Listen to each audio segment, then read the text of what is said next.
Live TV, सच सबसे आगे। नमस्कार, आप देख रहे हैं द लाइव टीवी और मैं हूं आपके साथ मुनमुन रहमान। क्या गाजा में इजरायली सैनिक गाजा छोड़कर भाग गए हैं या फिर भागने वाले हैं? ऐसा इसलिए कहा जा रहा है क्योंकि गाजा पट्टी में जो जमीनी लड़ाई हमास और इजराइल के सैनिकों के बीच हो रही है, उसमें हमास लगातार जीत रहा है। जमीन पर लड़ाई में लगातार इजरायली सैनिकों का नुकसान हो रहा है और इसी के साथ अल कसम ब्रिगेड की यहाँ पर बात करें तो अल कसम ब्रिगेड के जो लड़ाके हैं वो इजराइल की हाईटेक आर्मी के लिए काल बन चुके हैं। इजराइल की हाईटेक आर्मी तमाम जद्दोजहद के बावजूद भी अल कसम ब्रिगेड के लड़ाकों के सामने टिक नहीं पा रही है। अब एक और वीडियो सामने आ गया है जिसमें कहा जा रहा है कि गाजा पट्टी में घुसपैठ करने की कोशिश कर रहे थे इजरायली सैनिक, लेकिन उसी बीच अल कसम ब्रिगेड के लड़ाकों ने किस तरह से मजा चखाया है और किस तरह से इजरायली घुसपैठियों का स्वागत किया है, ये आपको दिखाते हैं। आप अपने स्क्रीन पर ट्वीट देख रहे हैं शादाब लियाकत का। शादाब लियाकत यहाँ पर एक वीडियो शेयर करते हैं, ये वीडियो हम आपको दिखाएंगे। इस वीडियो में दिख रहा है कि अल कसम ब्रिगेड के लड़ाके इजराइल की हाईटेक आर्मी को किस तरह से मार दे रहे हैं और किस तरह से घुसपैठ करने पर गाजा पट्टी में उनका स्वागत भी कर रहे हैं। यहाँ पर यह बताया गया है कि जो उन पर हमला है वो भारी कैलिबर मोर्टार सेल से किया गया है। दोनों के बीच झड़प अभी भी जारी है। यहाँ लियाकत ने लिखा है कि अल कसम ब्रिगेड के मुजाहिदों ने गाजा पट्टी में घुसपैठ कर रहे इजरायली घुसपैठियों का स्वागत भारी कैलिबर मोर्टार सेल से किया। झड़प अभी भी जारी है।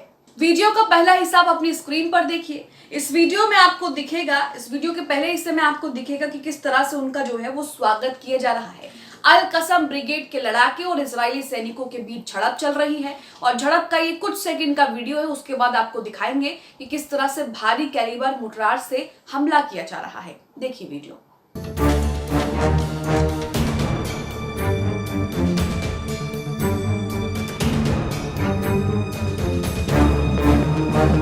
यहाँ पर ये वीडियो आपने देखा, वीडियो का दूसरा हिस्सा आपको दिखा रहे हैं। इस दूसरे हिस्से में आप देखेंगे कि मोर्टार से हमला किया जा रहा है, यानी कि यहाँ पर जिसका जिक्र किया गया है भारी कैलिबर मोर्टार, उससे यहाँ पर हमला किया जा रहा है। यहाँ पर आप देखेंगे एक के बाद एक जो है उससे हमला किया जाता है और इसका वीडियो किस तरह से सोशल मीडिया पर वायरल हो रहा है, जिसमें कहा जा रहा है कि इजराइल की हाईटेक आर्मी जो है वो अल कसम ब्रिगेड के सामने ज्यादा दिन तक टिक नहीं पाएगी और गाजा छोड़कर उसे वहां से भागना ही पड़ेगा। देखिए वीडियो।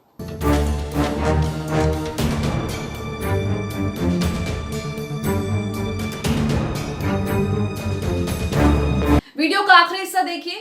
इस वीडियो में भी आपको मोर्टार देखने को मिलेगा जिसका जिक्र ट्वीट में किया जा रहा है और इससे भी आपको लगातार आप देखेंगे कि किस तरह से हमले इजरायली सैनिकों पर हो रहे हैं। तो यहाँ पर आप समझ सकते हैं कि हमास लगातार जीत रहा है। जमीनी ऑपरेशन की जो बात कर रहे हैं, जमीन पर जो लड़ाई हो रही है उसमें जो समीकरण बन रहे हैं वो इस तरह के समीकरण बन रहे हैं कि इजरायली सैनिक लगातार मात खा रहे हैं और हमास के लड़ाके अल कसम ब्रिगेड के लड़ाके इजरायली सैनिकों को लगातार दबा रहे हैं। इसी के साथ ये वीडियो भी आप देखिए।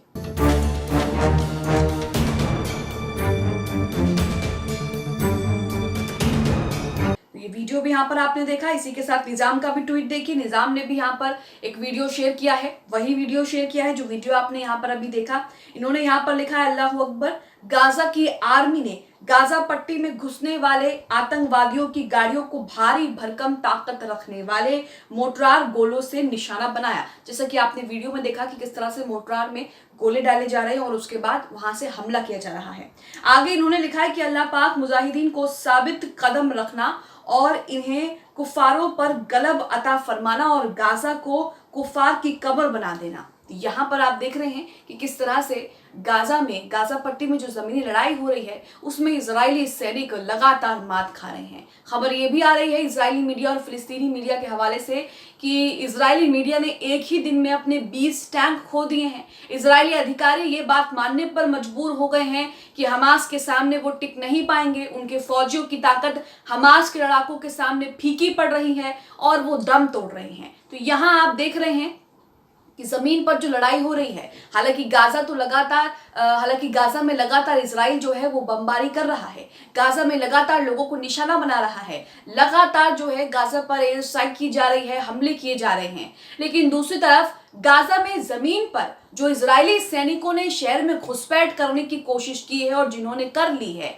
उनके लिए यहाँ पर जो है हमास के लड़ाके काल बन चुके हैं, अल कसम ब्रिगेड के लड़ाके काल बन चुके हैं। और इजरायली सैनिकों के शहर में कदम रखने, शहर में घुसपैठ करने के बाद इजरायली सैनिकों के लिए हालात और भी ज्यादा खराब हो गए हैं। यही वजह है कि इजरायली मीडिया भी इस बात को कबूल कर रही है कि हमारे उनके जो सैनिक है, इजरायली सैनिक हैं, उनका ज्यादा नुकसान हो रहा है और हमास के लड़ाकों का ज्यादा नुकसान यहाँ पर नहीं हो रहा है। क्योंकि यहाँ पर आप साफ साफ देख रहे हैं कि एक ही दिन में जब 20-20 टैंक खो रहे हैं, 20-20 टैंक जो है वो तबाह हो रहे हैं, तो उसमें कितने लोगों का नुकसान हुआ होगा और किस तरह से वहां पर लगातार जो है जंग में इजरायली सैनिकों की जान को भी जो है वो खतरा बना है और सैनिकों की जान का भी जो है वो नुकसान हो रहा है। यही वजह है कि अलग अलग खबरें जो है वो इजराइल से सामने आ रही हैं, गाजा से सामने आ रही हैं। गाजा में जो इजरायली सैनिक और हमास के लड़ाके लगातार संघर्ष कर रहे हैं, वो संघर्ष लगातार अभी भी जारी है और इस संघर्ष में इजरायली सैनिकों का नुकसान हो रहा है। वहीं गाजा में अगर मौत के आंकड़ों की बात करें तो 10 से 11 हजार लोगों की मौत अब तक हो चुकी है, जिनमें आधे से ज्यादा बच्चे शामिल हैं। महिलाएं, बूढ़े, नौजवानों की लगातार जो है वहां पर मौत हो रही है। लगातार जो है इजराइल की तरफ से हमले भी किए जा रहे हैं। यही हम आपको बता दें कि किस तरह से इजराइल का एक ही दिन में बहुत बड़ा नुकसान हो गया। कैसे आप अपनी स्क्रीन पर ये ट्वीट देख रहे हैं, पिछली खबर में हम आपको बता चुके हैं। रूहीम बी का ट्वीट है, लिखा है आज इजरायली सेना के लिए सबसे बुरा दिन है क्योंकि उन्होंने एक ही दिन में अपने 12 टैंक खो दिए हैं। इन 12 टैंकों की कीमत जानकर आप भी हैरान रह जाएंगे। 12 टैंकों की कीमत जो है वो 12 मिलियन बताई जा रही है, यानी कि एक टैंक की कीमत 1 मिलियन। और यहाँ पर एक ही दिन में इजरायली सैनिकों का भी नुकसान हुआ, इजरायली सैनिकों ने भी वहां पर अपनी जान गंवाई होगी, 12 टैंक भी खो गए और 12 मिलियन डॉलर का नुकसान भी एक ही दिन में हो। ये तो एक ही दिन की बात है। सोचिए कि किस तरह से जमीन पर ये ऑपरेशन जो है, ऑपरेशन को चले हुए कितने दिन हो गए हैं और इसमें लगातार इजरायली सैनिक जो हैं वो मार खा रहे हैं। आगे लिखा है, फिलिस्तीन और इजरायली मीडिया द्वारा प्रकाशित वो स्थान जहां उनमें से कुछ को नष्ट कर दिया है। कुछ जगह यहाँ पर बताई गई हैं। हालांकि इससे पहले वाली खबर में हमने आपको, पिछली खबर में हमने आपको वीडियो भी दिखाया था कि किस तरह से मार्क कर करके जो है वो निशाना बनाया जा रहा है टैंकों को और लगातार टैंक जो है वो तबाह किए जा रहे हैं। पलक झपकते ही आप देखेंगे टैंकों के चिथड़े जो हैं वो हमास के लड़ाकों ने उड़ा दिए हैं। यहाँ लिखा है, एक अल यासिन 105 शेल के साथ बैत हनोन के उत्तर में अल जिला क्षेत्र में अल छती कैंप के बाहरी इलाके में यासीन 105 शेल और एक और गुरिल्ला एक्शन कनस्तर के साथ 2 टैंक। ये बताया गया है कि कितने टैंक कहां पर जो हैं वो नष्ट किए गए हैं। सबसे विनाशकारी अल छती कैंप के बाहरी इलाके में था क्योंकि यहां पर 7 टैंक और 3 कार्मिक वाहन नष्ट कर दिए हैं। इजरायली सेना के शहरी इलाके में घुसने के बाद हालात बेहद खराब हो गए हैं और ये हालात किसके लिए खराब हुए हैं? ये हालात इजरायली सैनिकों के लिए खराब हुए हैं। यही वजह है कि इजरायली सैनिक आपस में एक दूसरे को दिलासा देते हैं, आपस में एक दूसरे से बात करते हैं। कई खबरों में हमने आपको दिखाया कि किस तरह से इजरायली सैनिकों का क्या रिएक्शन है, वो किस तरह से लगातार वहां पर मात खा रहे हैं और उसके बाद की क्या तस्वीरें सामने आ रही हैं। तो ये सब चीजें आपके सामने हैं कि जमीन पर जो इजराइल ने ऑपरेशन शुरू किया है वो उसी के गले की फांस बन चुकी है, जिसे ना वो निगल पा रहा है ना ही उगल पा रहा है। यही वजह है कि इजरायली सैनिकों का लगातार नुकसान हो रहा है और बहुत जल्द कहा जा रहा है कि इजरायली सैनिक जिन्होंने गाजा में घुसपैठ की है या घुसपैठ करने की जो कोशिश कर रहे हैं वो गाजा से भागते हुए दिखाई देंगे। क्योंकि यहाँ पर आप देख रहे हैं कि हमास के लड़ाके और कसम ब्रिगेड के लड़ाके इजरायली सैनिकों का क्या हाल कर रहे हैं और किस तरह से उनका स्वागत कर रहे हैं। आप इस खबर को लेकर क्या सोचते हैं? इन वीडियोस को जो हमने आपको दिखाया है जिसमें हमास के लड़ाके, अल कसम ब्रिगेड के लड़ाके इजरायली सैनिकों का स्वागत कर रहे हैं, इसे लेकर क्या सोचते हैं? कमेंट बॉक्स में हमें जरूर बताएं। द लाइव टीवी, सच सबसे आगे।